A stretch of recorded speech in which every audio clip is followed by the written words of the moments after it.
can't make up my mind. I can't make up my mind.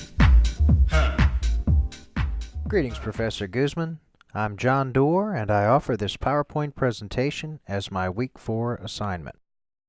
During this brief presentation, I will analyze, interpret, and discuss the 6 basic steps to organizational decision-making as presented in our Week 4 lecture, Performance Management. As part of my discussion, I will describe what each step entails and talk about why it is important in the decision-making process. So without further ado, let me begin with the first step. Have you ever heard the saying, if you don't know where you're going, then any road will get you there? Whenever you are faced with a dilemma, the first step in any good plan is to define and clarify the issue. Our reading assignment included an article by Teresa Wales that suggested you answer the questions, does the issue warrant intervention, or is it temporary in nature and will fix itself over time? Even if it will fix itself eventually, what is the impact on the business, and is there a sense of urgency in developing a solution? I also know from my Six Sigma training that understanding the problem also means identifying what a successful solution looks like and how to measure that success. Otherwise, you may never know if you have achieved your goal of alleviating the issue. When trying to identify a business problem, you should never work in a vacuum. You need to enlist your fellow colleagues and work collaboratively. This way, there will be more cohesion among the leadership ranks about the issue, as well as heightened awareness of the need to address the deficiency. Now that you and your colleagues have decided what the problem is, and that you need to take actions to address it, step 2 is to understand the factors that affect the problem. My occupational specialties include training, and whenever a business leader asks me to develop employee training to address a performance deficiency, I probe them to find out if the problem is a skill or a will issue.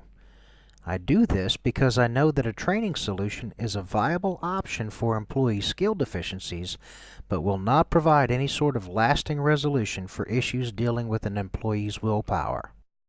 Issues associated with employees' will are best managed through incentive programs or disciplinary actions. The point of this second step is to think about the nature of the problem and root causes.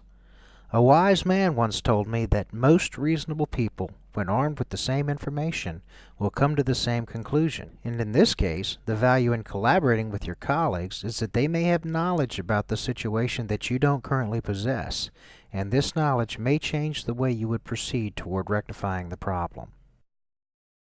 Taking a collaborative approach to understanding the problem helps ensure all members of your group have a collective understanding of the factors that affect the problem, and this knowledge will aid them as the group begins to develop solutions and alternative solutions for addressing the issue. Step 3.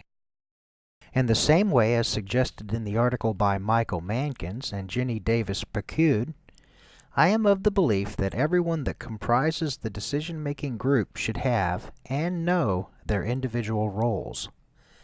This means everyone knows who the primary solutions approver is and does not presume to hold veto power over their final decision. It also means that the members of the group who are considered to be subject matter experts in their respective fields may be designated as contributors in the decision, while others must accept their roles as being informed members of the group, having no say or input into the decision. During the third step, the individuals identified as contributors begin working collaboratively with other members of the group to develop solutions that will, in their educated opinion, address the issue. In step 4, all of the solutions the contributors have come up with are presented to the approver, who decides which plan will be the first course of action and in what order alternative solutions will be tried if the first course of action fails to deliver the improvements needed. If you didn't attempt to define team members' roles in the decision-making process, it will be nearly impossible to get everyone to agree on which proposed solution is the best for the business or in what order alternative solution plans should be employed. And when this happens, taking action may suffer what is known as paralysis by analysis, which equates to an unnecessary delay in solving the original problem. Once the primary course of action, or solution, has been selected by the approver, and the alternative solutions have been considered on their merits and ranked in order of precedence in case the first solution fails, the next thing is for the business to collectively implement the solution. This may sound simple, but depending on the size of the business and the scope of the problem being addressed, the implementation of a solution can sometimes be compared to steering a supertanker through the Panama Canal. During this step, the business leaders need to be especially watchful for unintended consequences that might not have been previously considered during the decision-making process. The final step kind of piggybacks on what I was just saying.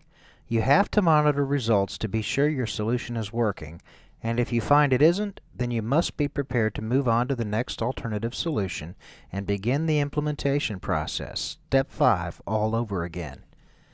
As pointed out in our lecture notes, this step is all too often forgotten as business leaders are anxious to get back to work and would like to presume they have considered all possibilities and that their solutions will work. Do you recall what I said earlier about how understanding the problem also means identifying what a successful solution looks like and how to measure that success? If you took the time to identify what success would look like and how you would know when you get there earlier in the process, then monitoring results is just a matter of tracking trend lines.